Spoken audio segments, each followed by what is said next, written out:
Good morning to all dear students. ये हमारा second lecture है मोशन चैप्टर 9th क्लास से। प्रीवियस लेक्चर में हमने डिस्प्लेसमेंट, डिस्टेंस, उनकी डेफिनेशंस की बात की थी और उनके न्यूमेरिकल्स किए थे।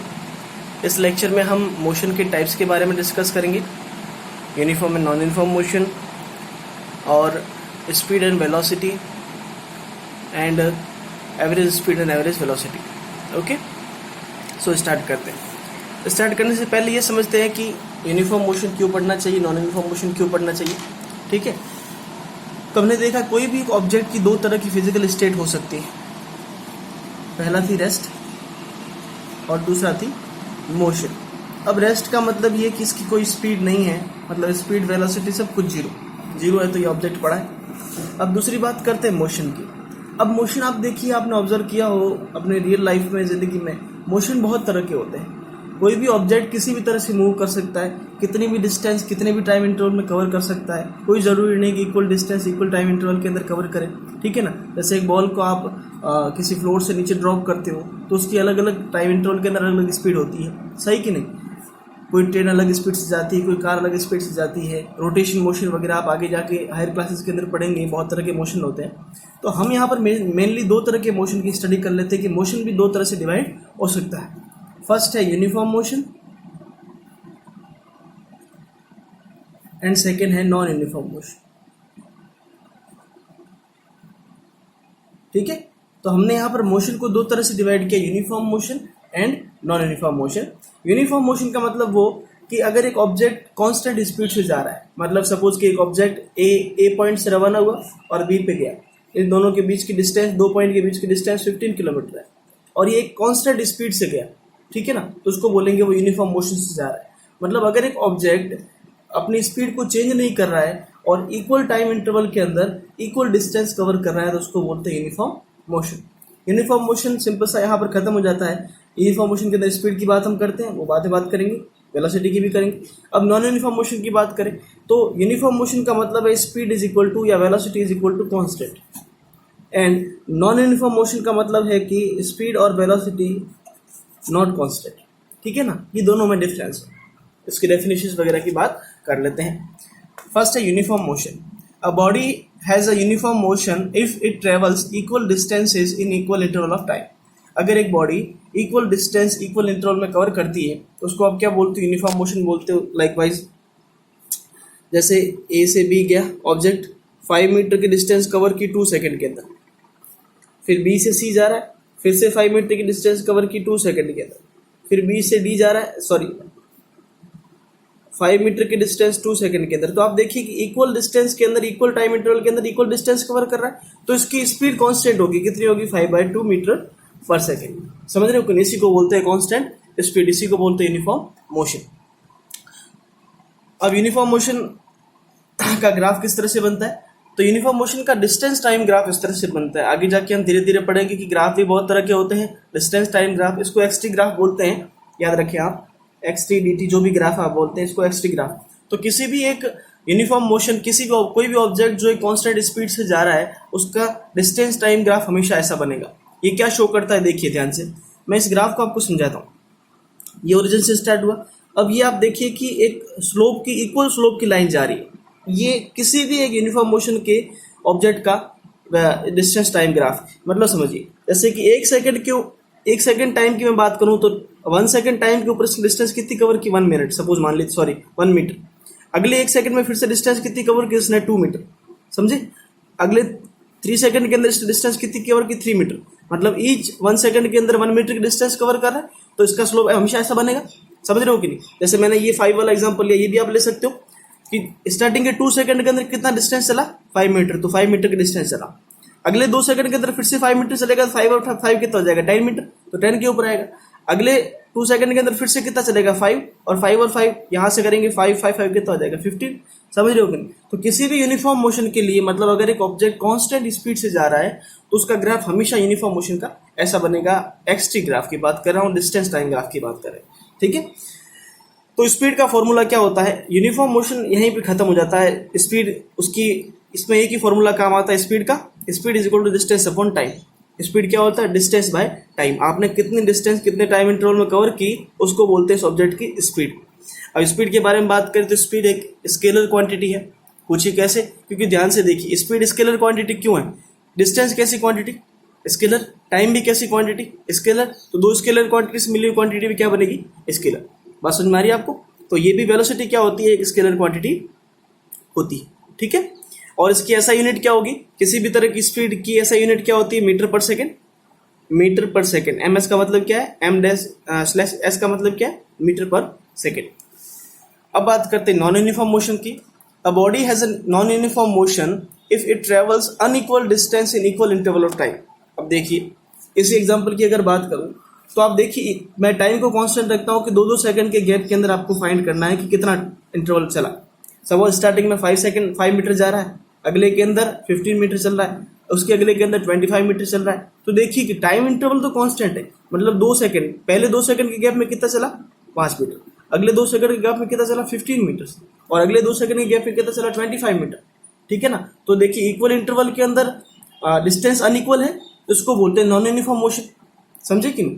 तो मतलब ऐसा ऑब्जेक्ट जो कि unequal distance equal interval of time में कवर कर रहा है, उसको बोलते हैं नॉन यूनिफॉर्म मोशन। और इस केस के अंदर इसकी स्पीड कांस्टेंट नहीं होती, वेरिएबल है। देखो ना, यहाँ पे स्पीड क्या है? पहले इंटरवल के अंदर बात करूँ तो स्पीड क्या आएगी? 5/2 total distance upon total time. Second interval के अंदर स्पीड क्या आएगी? 15/2। थर्ड के अंदर स्पीड क्या आएगी? 25/2। समझ रहे हो कि नहीं? मीटर पर सेकेंड सब में कॉमन है। समझ गए बात को? इसको बोलते हैं non uniform motion. In non uniform motion velocity of object is constant. Non uniform motion के अंदर वेलोसिटी ऑब्जेक्ट की क्या होती है? कांस्टेंट होती है। और यूनिफॉर्म कांस्टेंट, नॉट कांस्टेंट होती है। ठीक है, आगे बढ़ते हैं।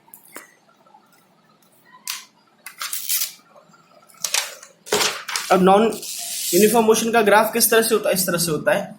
ये आप जैसे ये आपको लगेगा कि आधा कर्व जैसा है ना। डिस्टेंस टाइम ग्राफ इसका कैसा बनता है? नॉन यूनिफॉर्म मोशन कैसे बनता है? अब नॉन यूनिफॉर्म मोशन के एग्जांपल्स क्या क्या है? पहला बेस्ट एग्जांपल है कि अगर एक ऑब्जेक्ट को आप किसी भी हाई टावर से ड्रॉप करोगे तो स्टार्टिंग में तो उसका ग्राफ ऐसा बनता है। मतलब स्टार्टिंग में वो कम टाइम के अंदर कम इंटरवल कवर करता है, कम डिस्टेंस कवर करता है, और धीरे धीरे उसी टाइम इंटरवल के अंदर वो ज़्यादा डिस्टेंस कवर करने लगता है क्योंकि उसकी स्पीड बढ़ती है। दूसरा इसका बेस्ट एग्जांपल है ट्रेन का या किसी भी व्हीकल का। जब एक ट्रेन स्टार्ट होती है तो वो कम टाइम के अंदर कम डिस्टेंस कवर करता है, धीरे धीरे उसकी स्पीड बढ़ती है और उतने ही टाइम इंटरवल के अंदर वो बहुत ज़्यादा डिस्टेंस कवर करने लगता है। तो स्टार्टिंग में उसकी डिस्टेंस और टाइम लगभग स्ट्रेट जाता है, फिर वो धीरे धीरे राइज होता होता एक टाइम पे बढ़ने लगता है। तो ये एक तरह से कर्व ग्राफ बनता है इसका। ठीक है, डिस्टेंस टाइम का कर्व ग्राफ बनता है। Okay, non uniform motion. अब बात करते हैं स्पीड और वेलोसिटी की। स्पीड क्या होती है? स्पीड और वेलोसिटी दोनों ही एक चीज़ है। स्पीड स्केलर है, ये वेलोसिटी एक वेक्टर क्वांटिटी है। स्पीड द टोटल डिस्टेंस या the distance travel by an body in unit time is called the speed. एक आप सिंपल से ऐसे याद रखिए कि स्पीड क्या होता है? Distance upon time. कि कोई भी ऑब्जेक्ट जितनी डिस्टेंस कवर कर रहा है और कितने टाइम इंटरवल में कवर कर रहा है उसको बोलते हैं सिंपल सा उसका स्पीड। स्पीड को कभी कभी एस से लिखते हैं, कभी कभी वी से लिखते हैं। आप यूजुअली वी से लिखा करें। डिस्प्लेसमेंट को भी कभी डी से लिखते हैं, एक्स से लिखते हैं। कोई नोटेशन के अंदर आपको नहीं घबराना है, हायर क्लासेस में वो एकदम क्लियर हो जाएगा। अभी यहाँ पर आपको जो भी लिखा मिलता है किताब में वो देख लीजिए। v बराबर d/t, मतलब कि speed is equal to distance upon time.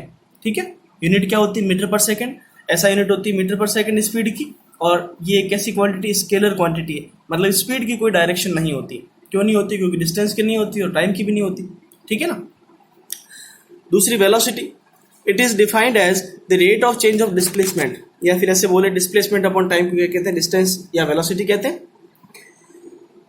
Velocity होता है displacement upon time, velocity displacement by time. अब देखिए, कैप लगा रखिए। हमने पिछली बार फर्स्ट लेक्चर के अंदर बात की थी कि वेलोसिटी जब एक स्केलर क्वांटिटी को रिप्रेजेंट करते हैं तो उस पर कैप नहीं लगाते, जैसे टी पे नहीं लगाई। लेकिन हम जब वेक्टर क्वांटिटीज की बात करते हैं तो उनको लिखते कैसे हैं? उनके ऊपर एक एरो बनाकर या कैप लगा के बात करते हैं। ठीक है, तो ये v is equal to d/t। इसकी भी यूनिट क्या होती है? मीटर पर सेकेंड। ये ऐसा यूनिट मीटर पर सेकेंड होती है और ये एक वेक्टर क्वांटिटी है। ठीक है, इसके क्वेश्चंस करेंगे, धीरे धीरे आपको क्लियर होता जाएगा। ठीक है, कोई ज़्यादा टफ चीज़ नहीं है। अब इसके आगे अच्छा इंपॉर्टेंट, डायरेक्ट डिस्टेंस और डिस्प्लेसमेंट दे रखा हो और आपको पूछे कि स्पीड वेलोसिटी निकालिए, इस तरह के क्वेश्चंस नॉर्मली नहीं देखे जाते। क्वेश्चंस कैसे आते हैं? एवरेज स्पीड और एवरेज वेलोसिटी में, ठीक है। तो उसको अच्छे से अपन समझ लेते हैं।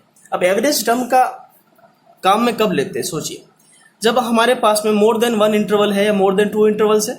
अगर एक ही इंटरवल दे रखा है कि भाई एक ऑब्जेक्ट ए से लेकर बी तक चला, 20 किलोमीटर चला, ठीक है, और उसको 2 आवर्स लगे, सही। तो आपको पूछे कि भाई डिस्टेंस निकालिए, सॉरी स्पीड और वेलोसिटी निकालिए, तो दो ही एक ही इंटरवल है, तो डायरेक्ट क्या करेंगे? Kilometre divide by time. Time को पहले सेकंड में चेंज कर लेंगे, किलोमीटर से डिवाइड कर लेंगे, किलोमीटर को मीटर में चेंज करेंगे और दोनों को डिवाइड कर लेंगे ऐसा यूनिट में बदल कर, ठीक है ना। तो आपके पास स्पीड या वेलोसिटी आ जाएगी। लेकिन अगर ऐसा हो कि एक ऑब्जेक्ट अलग अलग इंटरवल के अंदर चल रहा है, मतलब ए से डी जा रहा है और 2-3 जगह पे बी भी एक इंटरवल है, सी भी एक इंटरवल, यहाँ पे कुछ अदर स्पीड से चला, यहाँ कुछ अदर स्पीड से चला, फिर यहाँ कुछ अदर स्पीड से चला, ठीक है ना। जैसे कि आप मानिए कि आप कोई कार लेकर जा रहे हैं और आपने एक लॉन्ग रूट कवर किया है, और वो लॉन्ग रूट कवर करने के लिए आपको स्मॉल स्मॉल ब्रेक तो लेने पड़ेंगे बीच में। तो आपने स्टार्टिंग में आपकी स्पीड कुछ और थी, फिर बीच में कुछ और रही, कहीं और आपने स्टॉप किया, फिर और आपकी स्पीड कुछ और रही, ठीक है ना। तो जब इंटरवल्स ज़्यादा होते हैं, अलग अलग तरह के स्लॉट में होते हैं, तो हम उसको एवरेज के अंदर प्रेफर करते हैं। एवरेज का मतलब क्या? अगर आपको पूछे कि आप ए से बी गए, सपोज आप किसी भी जगह से किसी और जगह ट्रेवल कर रहे हैं जिसकी डिस्टेंस 200 किलोमीटर है, ठीक है। तो आपको पूछे कि ए से बी की आपने अलग अलग इंटरवल कवर किया, लेकिन आपको कोई पूछे कि आपकी एवरेज स्पीड क्या थी, तो आप सपोज बोल दो कि 50 किलोमीटर पर आवर, जो भी आपने निकाली है, जो भी एवरेज है, समझ गए। तो एवरेज को कैसे निकालते हैं कि जितने भी टाइम स्लॉट दे रखे हैं उन सब की distance, total distance upon total time. Average speed को बोलते हैं total distance upon total time, कि सपोज इस इंटरवल के अंदर कितना डिस्टेंस कवर किया, इसमें कितना कवर किया, इसमें कितना कवर किया, तीनों को ऐड कर लो, डिवाइड बाय यहाँ कितना टाइम लगा, यहाँ कितना टाइम लगा, यहाँ कितना टाइम लगा, ठीक है। Total distance upon total time is average speed. For an object moving with variable speed, it is the total distance travel by the object divided by the total time taken to cover that distance. एक object जो कि अलग अलग velocity से या variable velocity से जा रहा है, स्पीड से जा रहा है, तो उसकी एवरेज स्पीड क्या होगी? Total distance travelled upon total time taken. अब मैंने यहाँ एक एग्जांपल लेके समझाया जैसे आपको कि एक ऑब्जेक्ट ए से बी गया, फिर बी से सी गया, फिर सी से डी गया। ए से बी जाने में कितनी डिस्टेंस कवर की? S1। बी से सी जाने में S2 कवर की, और सी से डी जाने में S3 कवर की। टाइम T1 लगा, T2 लगा, T3 लगा। आपको पूछे कि एवरेज वेलोसिटी निकालिए ए से बी के लिए, ए से डी के लिए। तो एवरेज वेलोसिटी ए से डी के लिए कैसे निकालेंगे? टोटल डिस्टेंस को ऐड कर लें, तीनों को ऐड कर लें, डिवाइड बाय टोटल टाइम, ठीक है। ये भी एक अब स्पीड है, किसी भी तरह की स्पीड हो, चाहे एवरेज हो, इंसिडेंट पढ़ेंगे बाद में आप। स्पीड की यूनिट क्या होती है? मीटर पर सेकेंड। ये भी एक स्केलर क्वांटिटी, वेक्टर नहीं है। एवरेज वेलोसिटी वही डिस्प्लेसमेंट की तरह, it is defined as the ratio of total displacement to total time taken for this displacement. मतलब total distance upon total time taken क्या होता है? Average speed. और total displacement upon total time taken क्या होता है? Velocity. Distance upon time speed, और displacement upon time velocity. Average आया है, मतलब एवरेज का मतलब स्लॉट्स के अंदर को ऑब्जेक्ट जा रहा है, अलग अलग इंटरवल के अंदर जा रहा है, वेरिएबल स्पीड से जा रहा है। अब स्पीड की वेलोसिटी की बात करें, एवरेज वेलोसिटी कैसी क्वांटिटी है? वेक्टर क्वांटिटी है। जिस तरह एवरेज स्पीड स्केलर क्वांटिटी थी, और इसकी ऐसा यूनिट भी क्या होती है? मीटर पर सेकेंड। क्लियर है? न्यूमेरिकल करेंगे आगे तब आपको समझ में आ जाएगा धीरे धीरे, ठीक है। अब एक छोटा सा न्यूमेरिकल पहले स्पीड और वेलोसिटी पे ही ले लेते हैं, उसके बाद एवरेज के बाद हम मे भी नेक्स्ट लेक्चर में करेंगे। ये एग्जांपल हमने पहले किया था डिस्टेंस और डिस्प्लेसमेंट फाइंड करने के लिए, अगर आपको याद हो तो। एग्जांपल है, a body starts from A and moves accordingly to given figure. A से स्टार्ट कर रही है बॉडी, तो ऑब्जेक्ट जैसे कार जा रही है, ए से बी जा रहा है, फिर बी से सी जा रहा है, फिर वापस सी से बी आया, फिर बी से ए आया, और फिर डी आया, ठीक है। इसने पूछा है कि हर इंटरवल का आपको डिस्टेंस दे रखा है। ये 4 मीटर है, तो ये भी कितना होगा? 4 मीटर। ये 6 मीटर है, ये भी कितना होगा? 6 मीटर। ये 5 मीटर दे रखा है। अब आपको बोला है कि ईच इंटरवल का आपको टाइम दे रखा है। ये TAB लिखा हुआ है, TAB is equal to 2 second. TAB मतलब 2 सेकेंड, मतलब A से B आने में कितना टाइम लगा? 2 सेकेंड लगा। TBC is equal to 3 second. 6 meter चलने में कितना टाइम लगा? 3 सेकेंड। TCB मतलब C से वापस B आने में कितना टाइम लगा? 2 सेकेंड। जाने में अलग टाइम लगा, आने में अलग लगा है, ठीक है। TBA मतलब B से वापस A पे आ रहा है, पूरा टाइम कितना लग रहा है? 3 सेकेंड का। और AD मतलब A से D जा रहा है, तो कितना टाइम लग रहा है 4 सेकेंड। ठीक है, ये अलग अलग इंडिविजुअल स्लॉट के आपको टाइम इंटरवल दे रखे हैं और डिस्टेंस पहले ही गिवन है फिगर के अंदर। तो आपको फाइंड करना है कि ईच स्लॉट के लिए क्या डिस्टेंस है दे रखी है, क्या डिस्प्लेसमेंट है दे रखा है, आपको स्पीड एंड वेलोसिटी फाइंड करना है। ठीक है, वैसे तो टेबल की फॉर्म के अंदर इसको छोटा सा करके समझा सकता हूँ, लेकिन फिर भी आपको डिटेल समझा रहा हूँ ताकि आपको कभी भी इस क्वेश्चन में डिस्टेंस और डिस्प्लेसमेंट, स्पीड, वेलोसिटी में तो आपको कभी कंफ्यूजन ना रहे। पहला बात करते हैं ए से बी स्लॉट के लिए। ध्यान से देखिए, ए से बी स्लॉट, अब सिर्फ इस पर फोकस करें। ए से बी जा रहे हैं, ए से बी जा रहे हैं तो डिस्टेंस कितना 4 मीटर का दिख रहा है, डिस्प्लेसमेंट भी कितना 4 मीटर का ही है क्योंकि वो स्ट्रेट पाथ पे जा रहा है, उसने डायरेक्शन चेंज नहीं की, तो डिस्प्लेसमेंट भी कितना 4, और टाइम कितना है 2 सेकेंड का, टाइम आ गया 2 सेकेंड। तो ए से बी इंटरवल के लिए जो गिवन था अपन ने लिख लिया। अब पहला अपन को क्या फाइंड करना है, स्पीड। स्पीड क्या होता है, डिस्टेंस अपॉन टाइम। डिस्टेंस कितना 4, टाइम कितना 2, 4/2 इज इक्वल टू 2 मीटर पर second, easy. Velocity, displacement upon time, displacement कितना 4/2, और डिस्प्लेसमेंट भी सेम ही है, टाइम दोनों के लिए सेम, टाइम इंटरवल तो सेम ही रहेगा ना, टाइम क्यों वेरी करेगा, time is scalar quantity. Okay, सही है। फिर बी से सी स्लॉट की बात करें, डिस्टेंस कितनी 6 मीटर, डिस्प्लेसमेंट भी कितना 6 मीटर, और टाइम कितना दे रखा है 3 सेकेंड। ठीक है, तो यहाँ से यहाँ जाने में क्या स्पीड और क्या वेलोसिटी रहा, देखिए डिस्प्लेसमेंट 6 मीटर, डिस्टेंस भी 6 मीटर, टी बी सी क्या लिखा है 3 सेकेंड, मतलब बी से सी जाने में 3 सेकेंड लगे, तो स्पीड क्या हो जाएगा, डिस्टेंस बाय टाइम 6/3, और डिस्प्लेसमेंट क्या हो जाएगा 6/3 ऑल्सो 2 मीटर पर सेकेंड, 2 मीटर पर सेकेंड। क्लियर। अब अगर थर्ड स्लॉट की बात करें, ए से लेकर सी तक पूरा, अब ए से लेकर जब सी की आपको टोटल डिस्टेंस निकालनी है या टोटल डिस्टेंस निकालनी तो कितना होगा 4 + 6 कितना 10 मीटर किया है अपन ने पहले। अब डिस्प्लेसमेंट भी कितना होगा 4 + 6, क्योंकि फाइनल पोजीशन और इनिशियल पोजीशन के बीच की डिस्टेंस स्ट्रेट है ना, तो कितना हो गया 10 मीटर। डिस्प्लेसमेंट भी कितना आ रहा है 10, और डिस्टेंस भी कितना आ रहा है 10। For A B C path, A से बी, बी से सी पाथ के लिए डिस्टेंस कितना 10 मीटर, डिस्प्लेसमेंट भी कितना 10 मीटर, और टाइम देखिए ए से बी आने में कितना टाइम लग रहा था 2 सेकेंड का, फिर बी से सी जाने में टाइम कितना लग रहा था 3 सेकेंड का, तो टोटल ए से सी जाने में टाइम कितना लगा, ये प्लस ये, सो 2 + 3 = 5 सेकेंड। ये सिंपल है, फिर भी आपको दिक्कत हो तो आप लोग पूछ लीजिएगा प्लीज व्हाट्सएप पे। तो स्पीड क्या आ जाएगा, डिस्टेंस अपॉन टाइम, फिर से डिस्टेंस 10, टाइम 5, वैल्यू पुट करेंगे, डिस्प्लेसमेंट उसी तरह से वेलोसिटी निकालेंगे, वेलोसिटी डिस्प्लेसमेंट बाय टाइम, तो ये दोनों भी क्या आएगा 2 मीटर पर सेकेंड, 2 मीटर पर सेकेंड। अब इसके आगे से 2 पॉइंट अच्छे स्टार्ट होते हैं। अब जब ऑब्जेक्ट ए से बी गया, फिर बी से सी गया, और वापस बी से सी से बी आया, ये इस तरह से पाथ कवर किया इसने, यहाँ से आया वापस। अब जब ए से बी जाकर सी आया और वापस बी पे आया, तो इस पूरे ड्यूरेशन के अंदर डिस्टेंस कितना कवर किया, अपन ने बात करें कि total path covered by an object is distance, तो डिस्टेंस क्या होगा 4 + 6, लेकिन डिस्प्लेसमेंट क्या होगा, इनिशियल और फाइनल पोजीशन के बीच की डिस्टेंस अभी भी कितनी है 4 मीटर, तो डिस्प्लेसमेंट कितना आया 4 मीटर, और डिस्टेंस कितना आया 16 मीटर। क्लियर है, बस यही डिस्टेंस डिस्प्लेसमेंट आपको आया, तो वेलोसिटी स्पीड भी आराम से आ जाएगा। डिस्टेंस कितना है 16 मीटर, और डिस्प्लेसमेंट कितना है 4 मीटर। अब टाइम की बात करें, टाइम तो टोटल वही होगा जो कवर किया है, पहला 2 सेकेंड लगा यहाँ से यहाँ, फिर 3 सेकेंड आगे यहाँ से यहाँ, और वापस सी से बी आने में 2 सेकेंड लग रहे, तो 2 + 3 + 2 = 7, तो 7 सेकेंड यहाँ पर आ गया, टोटल टाइम कितना है 7 सेकेंड। अब आपको जब स्पीड निकालनी है तो डिस्टेंस बाय टाइम 16/7 = 2.2 मीटर पर second, and displacement by time करेंगे 4/7, तो 0.5 मीटर पर सेकेंड आपकी वेलोसिटी आ जाएगी। कौन से ड्यूरेशन के लिए, ए से बी, फिर बी से सी, और सी से बी आने में।